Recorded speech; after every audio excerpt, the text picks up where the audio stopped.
Oh, what? Let's see, half the cartoons are stuck around the closet. She-Ra is what, Daria? Oh, yeah. I might have some inside information on Francine from Arthur. What? I don't know. I think SpongeBob is gay, but I don't know if that's true. He's probably into weird stuff, though, because he's got a lot of holes. He's a very convenient gay Sponge. Yes. I think Velma and Patty recently said she was gay. Yeah, I believe Velma and Patty dated after Velma was dumped by Anne Heche. You know, really, she just needs to find herself some cartoon Jesus. Yes, she does. Okay? Yes, Find her some cartoon Jesus. Right now.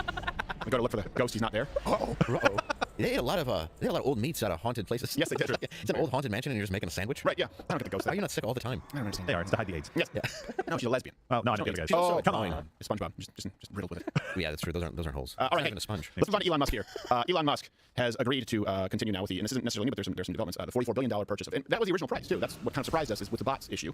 We thought that there would be, the deal fell through. We thought, okay, there would be sort of scaling back of the price negotiation. No, it's still $44 billion, and now it looks like it's going to go through. Elon has agreed to purchase Twitter for that price. Silicon Valley's latest soap opera looks like it might be coming to an end, with Musk saying today he's ready to buy. But if Musk owns Twitter, will it be good for users? And how about for business? A professor of social media says maybe. Twitter might work better operationally under Musk. He knows how to run companies and make money. Twitter's been in chaos for a decade, cycling through various CEOs. But what about the tone of a Musk-run Twitter? He's never shied away from controversy, calling the platform's decision to ban Donald Trump, quote, morally wrong and flat out stupid. And I think that statement is morally simplistic and flat out inaccurate. He's also promised to bring Trump back to Twitter if the deal went through. Here's a random lady saying something that's inconsequential. In broken news. English. It's news. Yes. I think he's wrong. Thank you. What does this guy on CNN have? 2 abscesses? Oh my goodness. What is that? That's the weirdest shaped face. What an odd face. Looks like he's in a mirror house. It looks like a folded Mad Magazine back. When they go up. What's his voice like? I would imagine it sounds like this on CNN. I cannot find a collar shirt to fit me with a darn. Everything hurts. It's a silly, but news, real news. My point is, news isn't real. It's been an illusion for so long. Everybody say, oh, you can't trust the new media. They're just showing tweets and people just saying things. I don't care. So, a couple of things here. Question is, what's the long game? What I do care about is what's the long game, right, for Elon Musk with Twitter? And I also should note, I lost like 10,000 Twitter followers overnight. Yeah, the purge happened again There was a purge. yesterday. It happened with Ben Shapiro on that Wall Street Rivington pool. Yeah. Not to the same degree. Remember when Elon Musk announced he was going to purchase Twitter? We gained hundreds of thousands of followers over the course of a couple of weeks, right? And he actually came out and he spoke out against the shadow banning, right? Yeah. Throttling. And then they said, oh my gosh, you can have access to our books. The theory was, we don't know. All of a sudden we start gaining all these followers. We were showing up in people's feeds. Now with this deal going through, obviously he's made a big stink about bots. He said they've grossly underestimated the amount of bots, fake accounts. Looks like the purchase is going through, and now accounts are being removed. So the point is, he could be calling the shots there, but certainly he has influence. Someone like Elon Musk has influence. He has influence beyond just owning Twitter, but even just what he says about these platforms. They have to hop to, algorithms change. We don't know exactly what changed. We do know that things changed twice. And the 2 things that changed, obviously, the central concerns that he expressed were the reason for that change. Yeah, absolutely. And I really do hope that he puts Donald Trump back on the platform immediately, right? And so we'll see. We'll see if the follower count goes back up. Because if they did return to kind of their old ways, because the follower count's kind of leveled off for a little while and they didn't really climb as much anymore. And so if they've gone back to their old ways, hopefully this will be the thing that finally breaks that trend and Elon can be like, okay, let's just, people will follow whoever they want to follow. Stop making it where they can't be seen. Right. Okay. Well, also the Twitter stock price, it surged. Yeah. And so that does beg the question. Okay, the only currency that Twitter really has, and this is something we run into with YouTube, by the way, their currencies are their user base. A lot of these new media companies, social media companies, they have a tough time monetizing. I don't even know if YouTube has yet to make a dime. I know for years they didn't. Maybe they have now. So the currency is eyeballs and ears. And so this is the market responding. They obviously would believe, we're all making the presumption, that Elon Musk would be more supportive of an open platform. So in other words, the speculators are saying, hey, that'll be good for this company whose currency is eyeballs and ears. What does that mean? That means that they're making an inference, right? They're saying, okay, so if Elon Musk purchases Twitter, which is not worth all that much, it's been a shitty platform for a very long time, dead last, we're talking about the big arms race for social media. If he ends up taking control and he allows for more, it'll actually make the platform more valuable because more people will want to be there. When you hear the argument in media, it's, well, should they be doing more to remove people and make it safer, or should they be doing less and make, well, guess what, the market has spoken. Doing less, allowing more voices is better for these companies. These people have nothing other than financial interest in trying to determine where this is going to go. Elon Musk has said, I want this to be a more open platform. I think there's not enough transparency. There's too much shadow banning, throttling. I think there are too many bots. And then when we find out, okay, Elon Musk is going to be in charge of Twitter, so you can make the inference, he's most likely going to make it a more open platform. Speculators say, oh, maybe Twitter has a shot. Yeah. That's a silver lining. That means more speech is better. Yeah, absolutely. And also these big banks that joined in. Like a lot of this funding is coming from big banks, except for the one that I think Twitter was currently using. They're the only people left out of the transaction. I'm not really? Elon Musk has a little bit of Donald Trump in him, where he's like, all right, we're going to take every big bank out there except for you, the one that's currently working with Twitter. Right. It's like, oh, okay, thanks a lot. Listen, will all the banks who will be involved with this new purchase step forward, you not so fast. All the competent banks, you say that. I'm saying that's what Donald Trump would do. I mean, I think the broader point here is that obviously there's some value in buying a company, right? So big picture issue is if you see a company and you say, okay, I like what they have, I can make it better. I can do it in a way that they're not doing it right now. I'm not just necessarily going to kind of incrementally improve the platform. I can take it and make it something better. Right. I think that's what Elon is going after, and we have some information about his relationship with it. Before that, you know what else is big time? Important? Hit the like button. That's what helps. By the way, you're right. Every little time you hit the like button, okay, a YouTube being able to lose its wings. Sure. They rip them off. There you go. Like a mayfly. Yes. A blue-haired lesbian becomes a blonde again. Yes. They hate it. They hate it. So hit like. And you had some information. Some insights. Yeah. So it's really interesting. So some of the court documents about this, and that's come forward because of a lawsuit. Make it not boring. Twitter, saying that they were going to back out of the deal. They actually show a relationship between Jack Dorsey and Elon Musk. And so we got some tweets on April 26th. Did Jack Dorsey try and sell him Wilson? He did not. Yeah, he wouldn't hold on to that. Elon! Yes, a new platform is needed. It can't be a company. That is why I left. And so Elon responded to it, basically saying, okay, what should it look like? And Dorsey said, I believe it should be an open source protocol. Otherwise, we have surface area. Interesting point here. Surface area that governments and advertisers will try to influence and control. Jack Dorsey's not for that. Right. In this comment, he's not for the government stepping in and saying what you can and can't do. He's not for advertisers directing you to. And it's what I've been saying forever. We've been saying forever. And in front of the cameras, Jack Dorsey didn't say no. Right. And now behind the scenes, I think I received 3 or 4 more notifications from Twitter this week that I was in violation of German law because of speech code. So how can you be a business that's based in the United States and be beholden to Are you beholden to Chinese speech laws? This is the issue, right? And Jack Dorsey knows it's a problem, but in front of the scenes, I bet you if you were talking to a bunch of Hollywood producers too, they're like, yeah, we had to change Red Dawn from China to North Korea. This is complete horse crap. But we have to appease these guys because it's a market. That's something Jack Dorsey has to do behind closed doors. Just from a business perspective, he gets it. It's not good. Yeah, absolutely. And Elon's a dreamer, man. He's trying to come up with these like crazy, awesome ideas for the world. Sometimes obviously he benefits from a lot of these things too. But he said here, super interesting idea. And then Jack Dorsey tells him he's off of the Twitter board. In a little while I can do this work and fix our mistakes. Twitter started this protocol. It should have never been a company. That was the original send. And then Elon comes in and says, I'd like to help if I'm able to. So it's really interesting to see these two guys. That would be the perfect combination. Elon Musk and Jack Dorsey both kind of moving in the same direction. Elon maintained ownership in X.com. After the PayPal merger, after he left, he kept that with him, right? He always loved having that company. He wants to be like, just so you can take everything out. Right. And so that's what he tweeted out, saying that this acquisition was an accelerant for that. Maybe giving us a little bit of a glimpse as to why he thought Twitter was a good purchase in the first place. It could be just a technology base. It could be something he's like, I can take what they have and make it so much more than it currently is, and then it's worth a multiple of what he bought it for. Right? I don't trust Jack Dorsey. You don't trust Jack? No, I don't either. Why would I? No. Why are you surprised by that? We just read private. Is this real life? It seems like this guy's happening right now? on the right side of this. You're surprised? I don't trust I am Jack Dorsey? absolutely surprised. Every time he's interviewed, he's in a suit with ear spreaders like he's in court. Well, I don't trust that he Like Gage Roast Grits. Yeah. But I'm just Yeah. Like a rich Gage Roast Grits. He has all Same his guy. me too. Yeah, he's got all of his. Yeah, I'm not going to say it. We'll call you bad. But no, he said the right things here. If he's not just He did popular here. on, and this, if he was, listen, if you are the CEO of this company, he's also the CEO of Square. He has a responsibility to those companies. Otherwise, he gets removed from being CEO and can't do anything about it, right? Yeah. So if he had to posture, I don't agree with it, but I understand it. If now he's saying I want to correct the original sin, fine, show me that you actually mean it. But it gives me some hope. You're right. I could just be jealous because I put all my investments in trapezoid. That's true. I prefer Octagon. I want to throw a heavy tactical pen. What do you think? Look, comment. You trust the Jack Dorsey thing? I do like to Parallel respond brand to is this. tanking. Oh, damn you, Oblong! Cuts to a guy whose face is just... Without naming names, Dave, you and I know this. Yes. A lot of people who host these podcasts, even certainly a lot of people in the entertainment industry, they're far more conservative behind the scenes. Of course. Than they let on. Yes. Even people who are like, I'm sort of centrist, middle of the road people, and I would never out them, but behind the scenes, you realize how right wing they're. Because what happens is they start with speech. They start with supporting the idea of freedom. And then the more successful they become, they realize, oh, wait a second, there is a boys club, and they want to take all of my money, so now they become conservative fiscally. And then the longer they go, you realize you can't really separate. You can't separate these things. When I see comedians, we'll talk about this one like Bill Burr saying, what's wrong with socialism? Well, you can't separate a socialist government from every single government that is even full-on socialist, moderate socialist, Nordic socialist model, European socialism, and a complete control over your speech and autonomy. You can't separate it. And so people who maybe present themselves as center, they are far more right-wing. I run into it all the time. They say, I gotta play ball. Yeah, and the minute they start leaning to the right, like Elon has here, he started leaning to the right, and all of a sudden he's come under heavy fire from everyone. I lean right in every facet. Every guy knows you gotta pick a side. You go left, you go right. You don't have to pick a side. You do? Well, no. If you go left, you go right. I go right. Yeah, I go right. What, did you just go straight forward? You can't go straight forward. When you sit down and the jeans become a seam, it's like a high-tension cable wire. What do you, build Hondas all day? I just ordered Z Cavaricci, so I have plenty of room. I don't know what that means. Okay. And pants. Oh, Oh, yeah. I didn't know that's what they're called. Well, that was like the. Because he's all like, can't touch this. I got plenty of room to touch this. That's like him with all of his previously hard assets. Yep. Whoops. So speaking of, we're going to get to the Nord Stream issue, okay? And that's going to take a little bit of time. So I just want to let you know, we're not going to get too crazy nerdy, but I do want to give you the ins and outs and the potential players there. But before that, I do want to take a victory lap here. I have been trying to get banned from TikTok since February of 2022 because it's run by communist bastards. Now, they had banned me before, and then they decided they weren't going to ban because it's too much work. I hate having to upload crap to all these different places, and their guidelines are incredibly strict. So they wouldn't ban us when we did the ban me from TikTok segment for a long time. If you remember, they never banned us. Right, hard. Now, here's my theory. They banned us just 2 days ago, or 3 days ago. Yeah. In the dead of night. I think they deliberately avoided banning us when we were saying please ban us because they realized the optics would look bad. Like, well, okay, well, he criticized the Chinese government. He said ban us, we banned us, it's going to look bad. So they waited until it died down, and then they banned us recently. I don't care. Thank you.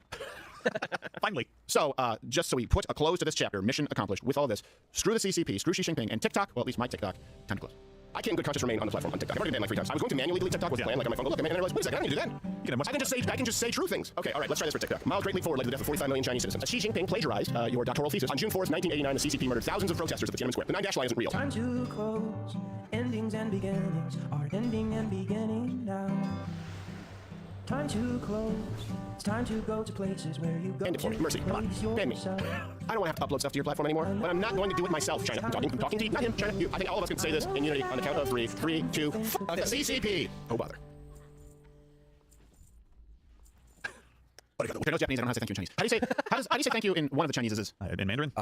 You're like, Not the one they use in Hong Kong. I don't know. That's Cantonese. I know, Mandarin Cantonese. Just so people don't go, yeah. you bow? You bow? Or you burp? I don't know if you bow in China. Do you bow in China? I feel like you bow, they hit you over the head and put you in a Uyghur camp. That's true. Maybe that is Japanese, the bow.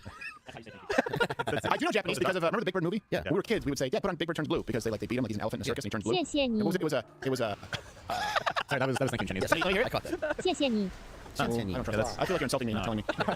Odogato means thank you. That's my favorite one. But 1, 2, 3 means ichi ni san. Someone find the Japanese song from I haven't heard it in years. It's something is good morning. That's my favorite one. But 1, 2, 3. I'm pretty close. Ichi ni san. They're singing the big words like ichi ni san, and then he gets like I don't know. Oscar does something crack. I don't know. Oscar's a grouch. I'm just saying we He's a homeless addict. Was it the Dave Chappelle? Like Oscar's grouchy. Bitch, I live in a trash can. You feel angry too. Oh, your kid's stepping over homeless people. Get it together, grouch.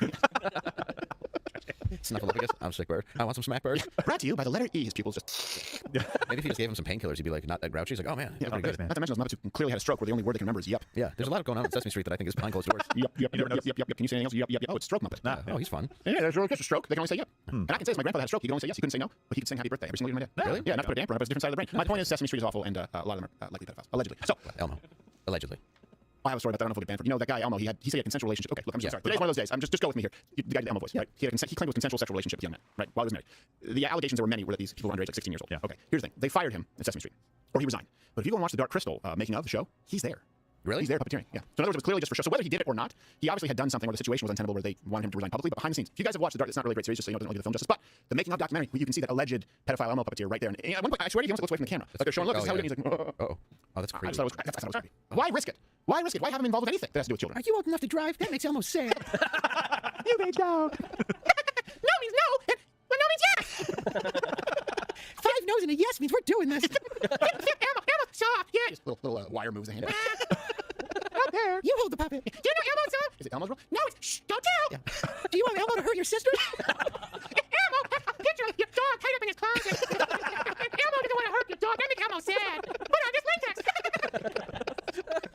down to Sesame. Brought to you by the Lord Ass. Ice-T comes in. You're a pedophile, Elmo. You beat your wife. Almost punchy. Wow. That's true. Where's Coco? Icing her eye. No, I only said it because he did the advertisements against domestic abuse. I was like, I don't buy it. Yeah. He's like, take it from me. Domestic abuse is bad. It's bad. Take it from this bitch. I got sentenced to 4 commercials. I got to do cards. Zooms out. He's a pokey stick. He's picking up trash. Yeah. Stop beating your bitches. All right. Picking up tiny furry Elmo condoms. It's just rib felt. Yeah. All right. I gotta get to the Nord Stream. Yes, we do. I know you probably don't care about it, but here's the macro point that I want to make, and we'll get to what's happening with the Nord Stream. People have different suspicions. I want to be clear. We don't have all the answers. Anyone who tells you they have all the answers is lying. I do have my suspicions. Gerald has his suspicions, and all references are available at loudercredit.com. I try and tell you if I'm making an inference or making a guess. We are putting together some guesswork today because the information is just hitting you constantly. There's no way around it. I was going to say something else about Elmo, but now I lost it. Okay. So let me start with this. A big problem here that we're dealing with, none of this should matter as it relates to the United States. Nord Stream. Because we shouldn't be dependent anyway. I'll get to that back in a second. You know what the left believe? The left understands nationalism is good for the environment. Let me give you an analogy before I get to that. You know how the left knows this is the case? Homesteading, right? Living off the grid. Well, why can you be more green? Why can you be more effective? And the idea is that you'll have less waste, that you'll be more efficient with your energy. Why can you do that if you have your own individual generator power? Oh, you mean because the municipal government doesn't know how to provide energy for you and how to handle your waste better than you would if left to make your own decisions? Let's just expand that to national borders. Of course, the United States would know better how to provide for our own energy than Saudi Arabia. Then, for many European countries, of course, Russia, China, take your pick. Of course we would. We should all be responsible for our own energy in the perfect world if we could be. The good is in the United States, we absolutely can be. We choose not to be. And so we are beholden to these nations who have no EPA standards, who couldn't give a rat's ass about protecting the environment. And also, we have to transport energy across the ocean where there are countless number of spills. And I don't know if you know this, it requires energy to run boats. So that's to set this up. Now we'll go to Nord Stream. Okay, last week Nord Stream 1 and 2, they were both seemingly sabotaged. So my question to you is, who do you think sabotaged Nord Stream before we get into this? Now, today, right now, Joe Biden, former Vice President Joe Biden, now is talking tough and blaming Putin and the Russians. It was a deliberate act of sabotage, and now the Russians are pumping out disinformation and lies. We're going to work with our allies to get to the bottom of precisely what happened. And in my direction, I've already begun to help our allies enhance the protection of this critical infrastructure. Но англосаксам уже мало санкций. Они перешли к диверсии. Невероятно, но факт. Организовав взрывы на международных газовых магистралях Северного потока, которые проходят по дну Балтийского моря. Фактически приступили к уничтожению общеевропейской энергетической инфраструктуры. Всем же очевидно, кому это выгодно. Кому выгодно, тот и сделал, конечно. Okay, so Biden is talking tough on Putin right now, which I don't have a problem with. I think Putin's a prick, just to be clear. None of this is Russian apologetics. That's the Because you'll be accused of it. Yes, you'll be accused of it. So people have said that there are conspiracies floating around that the United States or former Vice President Joe Biden himself may be directly involved with the sabotage. That's a conspiracy. But you may hold some of those conspiratorial views because then, not too long ago, former Vice President Joe Biden said he might do this to Nord Stream 2. If Russia invades, that means tanks or troops crossing the border. Thanks for the definition of invades. Again, then there will be no longer a Nord Stream 2. We will bring an end to it. It's pretty clear. How will you do that? Oh, clarify. Exactly. Since the project and control of the project is within Germany's control. We will. I promise you, we'll be able to do it. Yeah. What are you, Alex Jones? Yeah. You think that? What could possibly make you think that former Vice President Joe Biden would have a vested interest in ending Nord Stream? Is that he said it? Right. It's true. Also, sir, why we're in a kind of a dim room. Why are you squinting like you're looking into the sun? Is that a healthy thing? No. It's not. I'm horribly unhealthy. No. So there's Joe Biden. Anyone else seen all these stars? Right. I smell burnt toast. I taste pennies. Here's what it's not. I know what you think. Former Vice President Joe Biden talks stuff. He's an idiot. Sure. Sorry. Respect the office. He's an idiot. So here's what the Undersecretary of State for Political Affairs, Victoria Nuland, had to say about not just Joe Biden talking tough, about Nord Stream 2 in December. As we discussed last night in some detail, what we were talking about would amount to essentially isolating Russia completely from the global financial system with all of the fallout that would entail for Russian business, for the Russian people, for their ability to work and travel and trade. One thing that I believe certainly the Senate Foreign Relations Committee is pretty unified on, it may not be unanimous, was our support for sanctions against the Nord Stream 2 pipeline. That I think many of us were very disappointed that those sanctions were not fully implemented and the construction continued. I certainly hope the Senate Foreign Relations Committee would take up legislation to go beyond just suspending it, but from ending it permanently. Okay, so you have them, ending it permanently, that's kind of vague, and you have Joe Biden twice saying, we will put an end to it. We have our ways, trust me, we can do it. Now, let me clear about a couple things, something that's sort of a macro point. You notice when people say, oh, well, cancel culture isn't a thing, the government's not arresting you. Now, of course, in every country that's not the United States, you are arrested for what you say. But notice that even when we're talking about internationally, crippling Russia. We're not just saying nuke them, they're saying cut off their ability to make a living. That's what happens to all of you if you engage in the wrong thing. So when people say, well, that's not censorship if the government, if the FBI, if the CIA, if you're audited by the IRS and 80,000 new agents, if we put pressure on private companies like Jen Psaki did calling for Spotify to engage in more censorship and all social media where they host these news, that's not government censorship. No, we're just going to remove your ability to make a living. That's what we do internationally. That's the most effective tool. It is. You guys' wars were fought just over basic territory, over farmland.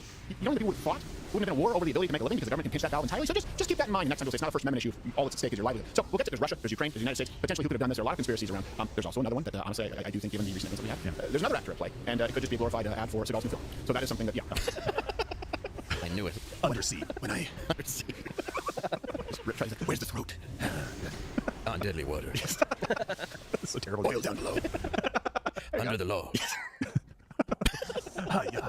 You would name it that and be like, When I take in energy pipelines, bad things happen. Was he sitting in that? yes, of course. He can't stand anymore. I love you. I didn't see that.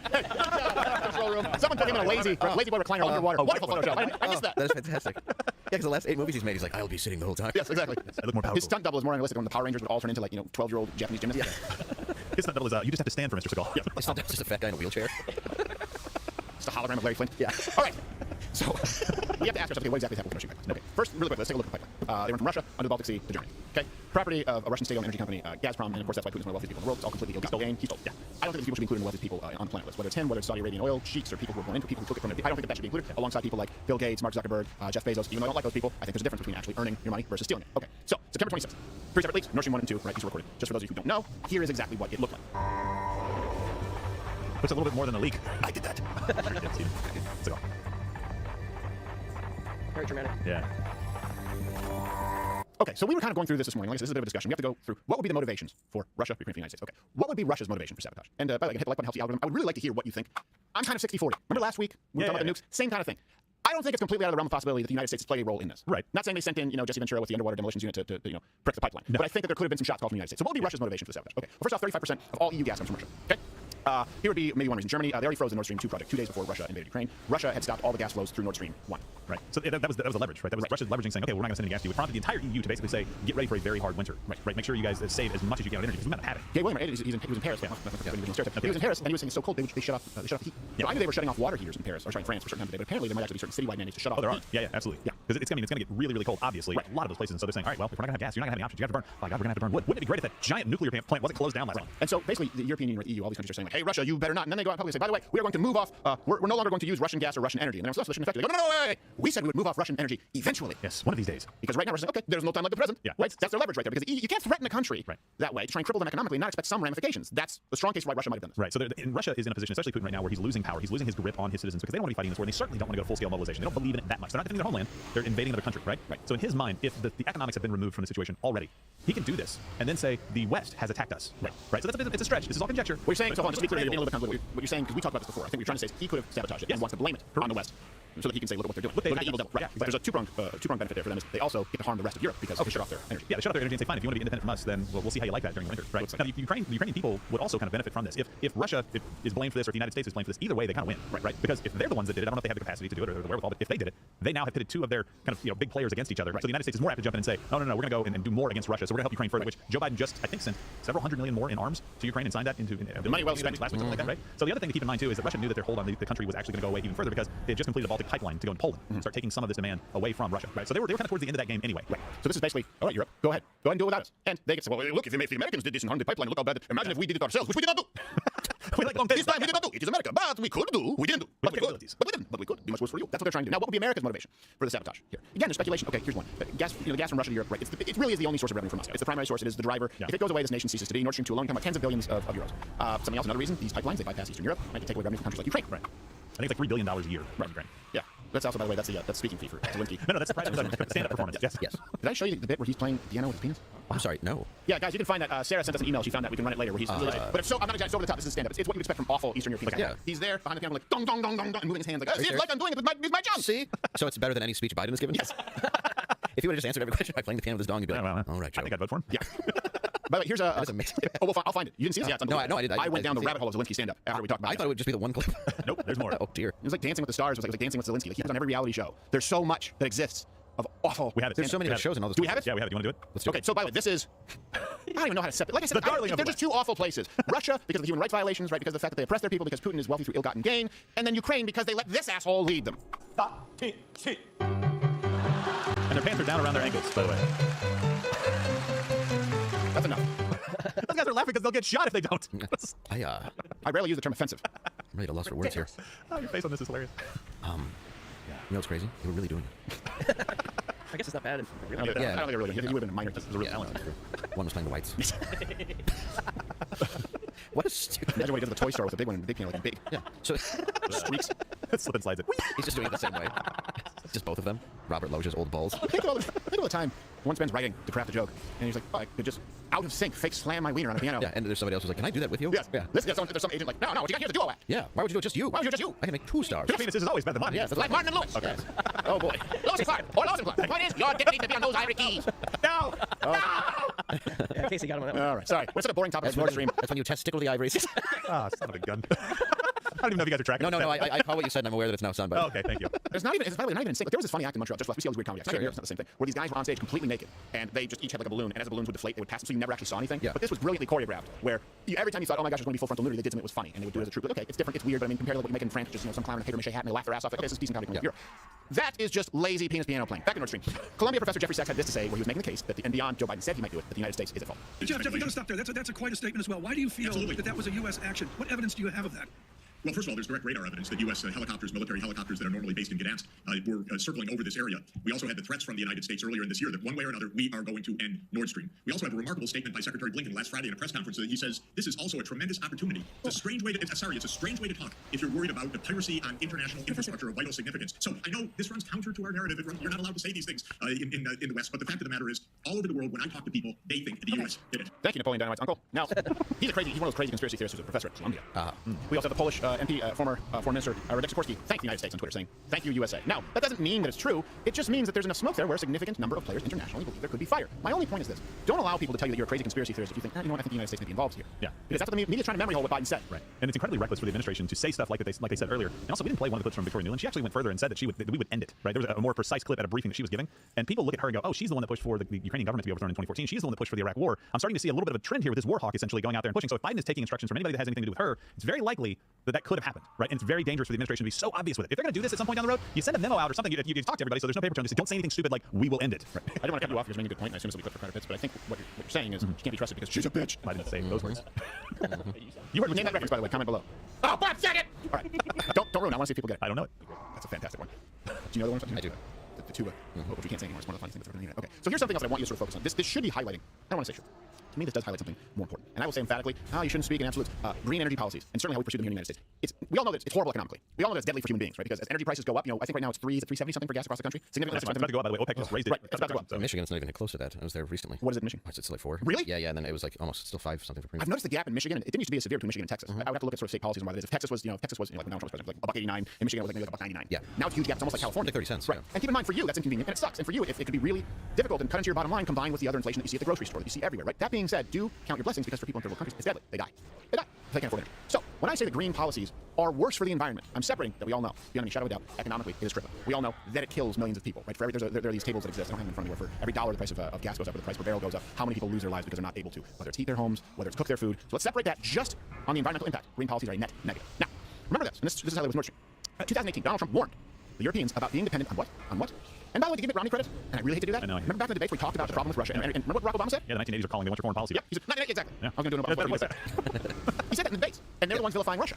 Again, keep in mind, the Republicans in terms have been presenting very logical, right, very reasonable arguments. Hey, there's actually a problem with dependence on Russian energy. That's just fear mongering. Red Dawn called. They want you to be in a casting call. Whatever the hell it is they said.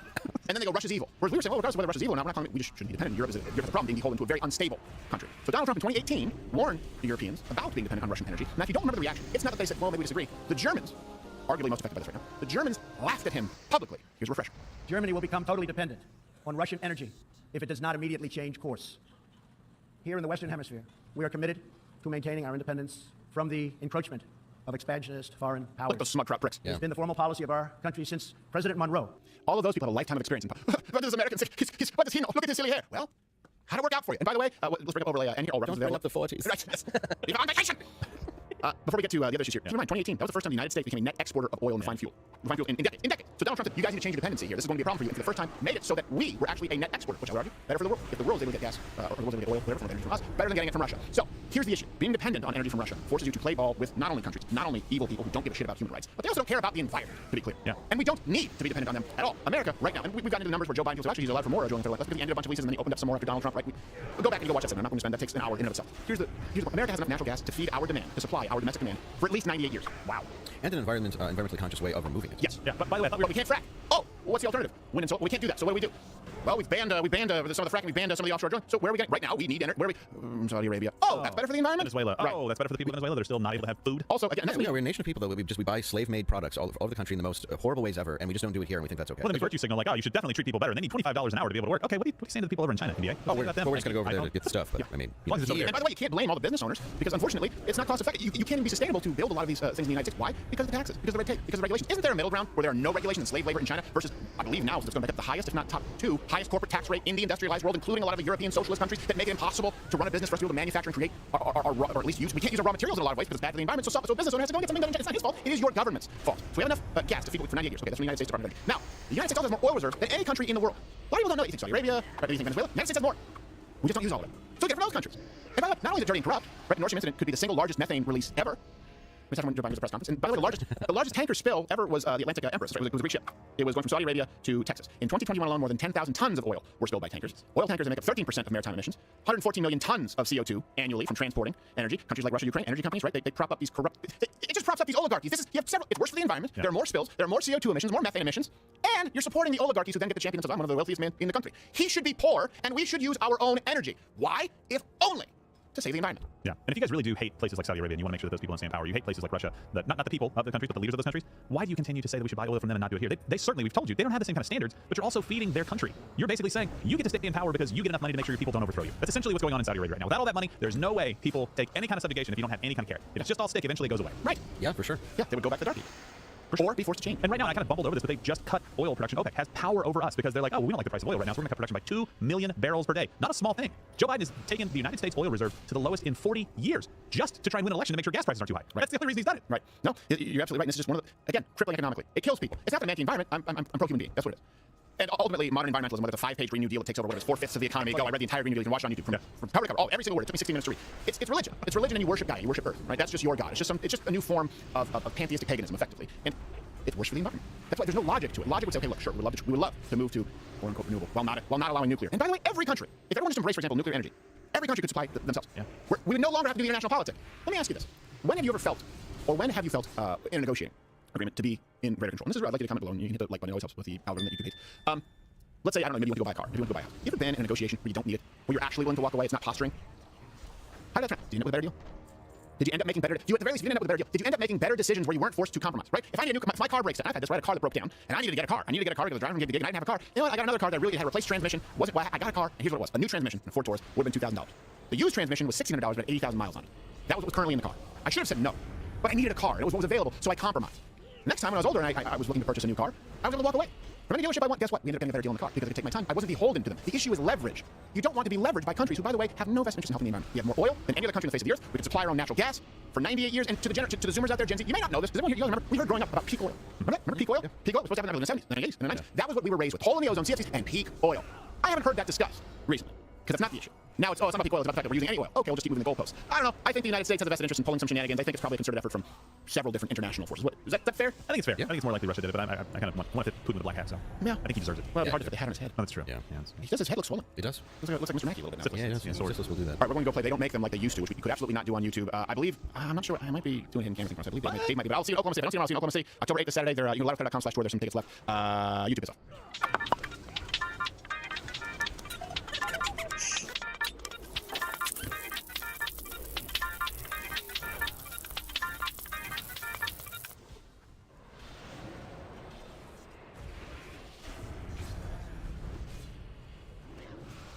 Tonight on Facebook Uncensored, one of the most fascinating and controversial polemicists on the planet. Dr. Jordan Peterson's books became overnight hits, millions watch him online, and his tours pack theatres across the world. He's a clinical psychologist whose fans treat him more like a rock star. And tonight, we go toe-to-toe, and most definitely uncensored.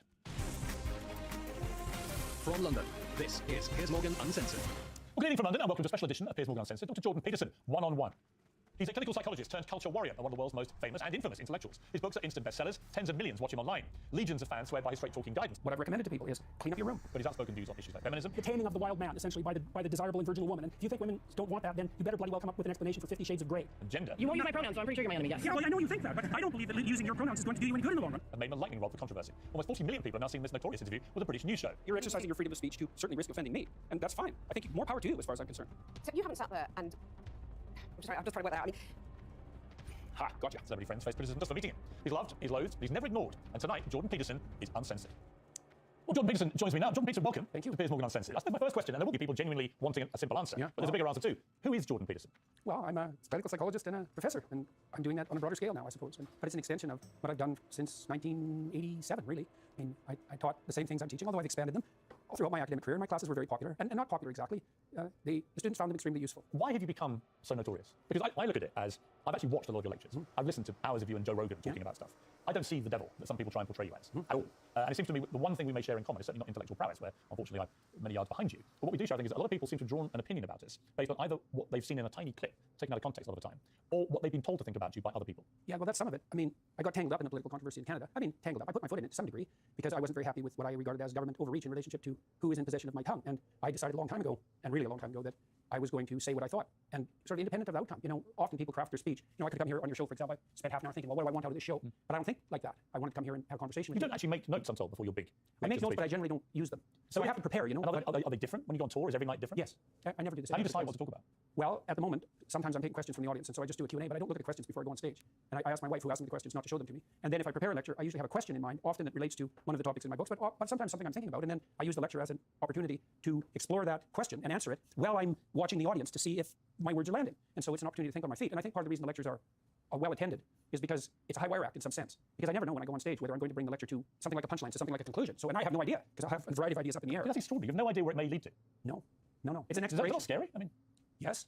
But, you know, there's an idea that the truth will set you free, right? And that's a very strange idea, because you could imagine that I could come here and I could decide there are things I want to do to promote my books, let's say, and I could tilt our conversation towards that, or I could just say, well, I'm going to pay attention to what's going on here, and I'm going to see what happens, and I'm going to say what I think, and then I'm going to assume that whatever the outcome is the right outcome, because it was based on something approximating the truth. But ultimately, what is your goal? What is the point of Dr. Jordan Peterson? What do you hope to achieve through what is now huge global fame? I hope to encourage people. Other than that, I want to see what happens. You know, I want to say what I believe to be true as clearly and carefully as I possibly can, and I want to see what happens as a consequence. And what people don't understand about that, in some sense, is happiness. The purpose of your life is not going to be happiness. Sometimes it is. Sometimes that will come. But there will be difficult periods in your life, and happiness won't suffice then. But what you can have in your life is an adventure. You can have an adventure. And the truth is the best adventure.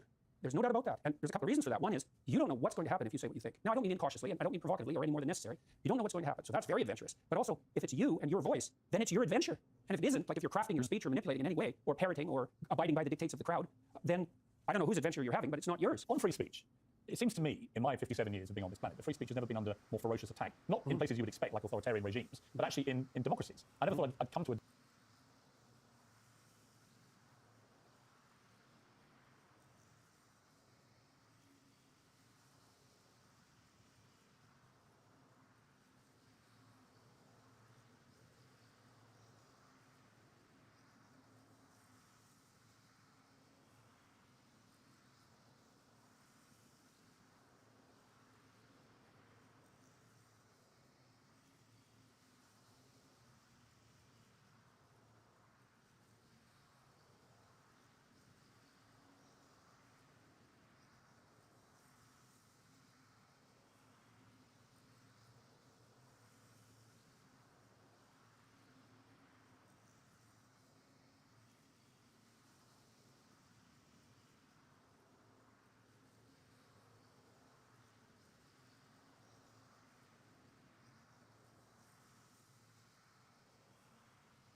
They can't join our group.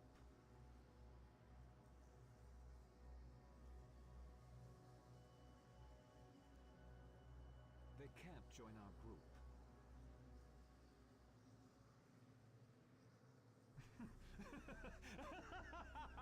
They can't join our group.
day in my lifetime where people were literally being fired or in some cases imprisoned for expressing honestly held opinions, even if I find those opinions grotesquely wrong or offensive. Yeah, it's worse than that. People underestimate the significance of this because it isn't. We're not having a fight about who has the right to speak freely. That's nothing. That's a peripheral problem, even though that can be serious in and of itself.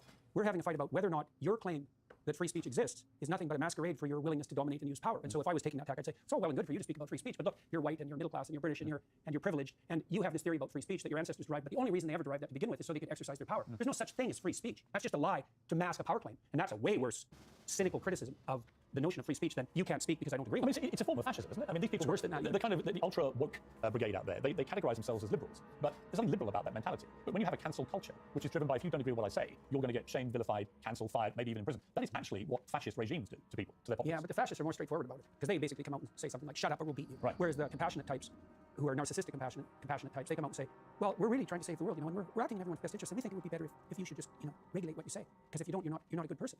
And so it's much more, I'd take the fascist bully over the compassionate narcissist anytime. They're way more straightforward. I mean, we live again in an era where the hashtag be kind almost invariably is used by people who are the least kind people I think I've ever encountered. Yeah, well, people that love to be utterly vicious. Yeah, well, kindness, and yet they hide behind this fake persona of hashtag be kind. Yeah. Well, kindness is tricky, because one of the things you deal with very commonly if you're a clinical psychologist, apart from depression and anxiety, is, well, behavior therapists offer assertiveness training. And now the people who need assertiveness training are often people who are too agreeable, compassionate, polite by temperament. Now the problem with that is that they let people walk all over them because they don't stand up enough for themselves. And the consequence of that is they get resentful, and then they get bitter, and then they get conniving, and then they'll mob. And so because they'll do anything for everyone else, but they push themselves beyond their limits, and then they won't even recognize the limits because they feel, well, if I'm not doing everything for you, then I'm not a good person. It's like, no, a good person does a little for you. Like if I'm acting properly with you, say in this conversation, there's something in it for you, and there's something in it for me, right? And we want that to be reciprocal. And so the cost of me bending too far in your direction is that I'll become bitter and resentful and conniving. And that resentment is an unbelievably toxic state of being. Take a short break. I can talk to you about a random collection of people. Cristiano Ronaldo, the most famous footballer on the planet, the greatest in my opinion, and also Olivia Wilde, who has made a movie in which it's about you, because you're the guy that drives some of the worst human beings on planet Earth. We'll talk about all those things after the break.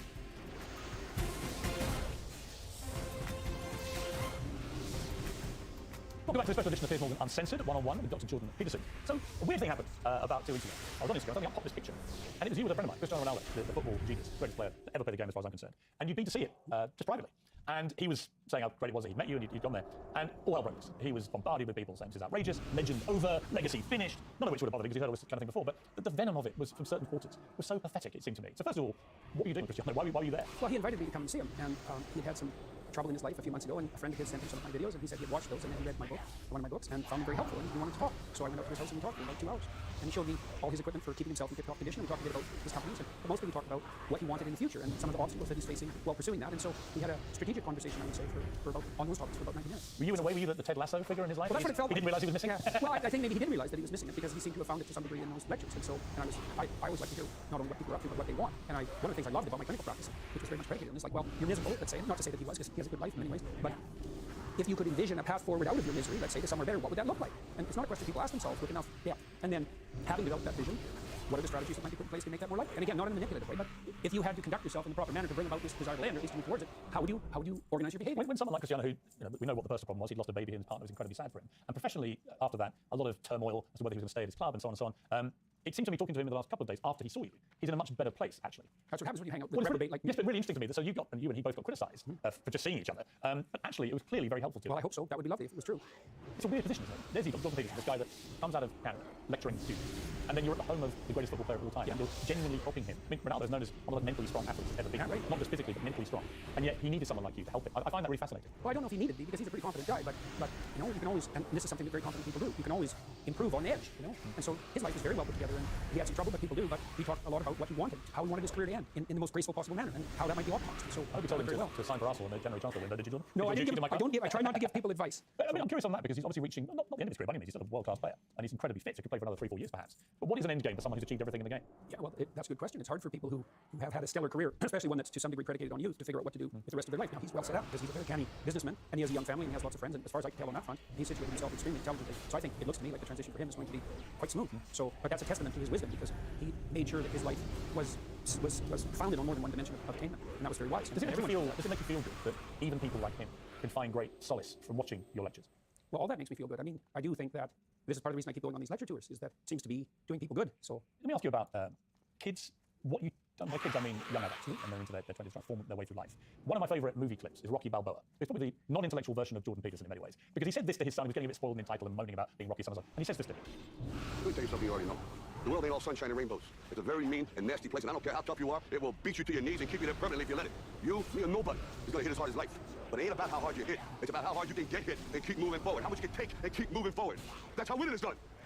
Now, if you know what you're worth, then go out and get what you're worth. But you gotta be willing to take the hits and not pointing fingers saying you ain't where you want to be because of him or her or anybody. Cowards do that, and that ain't you. You're better than that. I love that speech. Yeah, good. What do you think of it? Well, that ethos was what lifted up Sylvester Stallone to stardom very rapidly in this first movie. And what do I think about that? I think that young people are literally dying for that message. I mean literally, they're so demoralized. It's just beyond belief. And so one of the things that's been painful about what I've been doing with my wife as we've traveled around the world for the last number of years is to see how desperate people are for an encouraging word. Let's take a break and find out what that encouraging word should be. I want to know why a lot of young people are very anxious about life. Why is that, and what's the best way for them to come through it? We'll deal with that after. More from Jordan Peterson in a few minutes.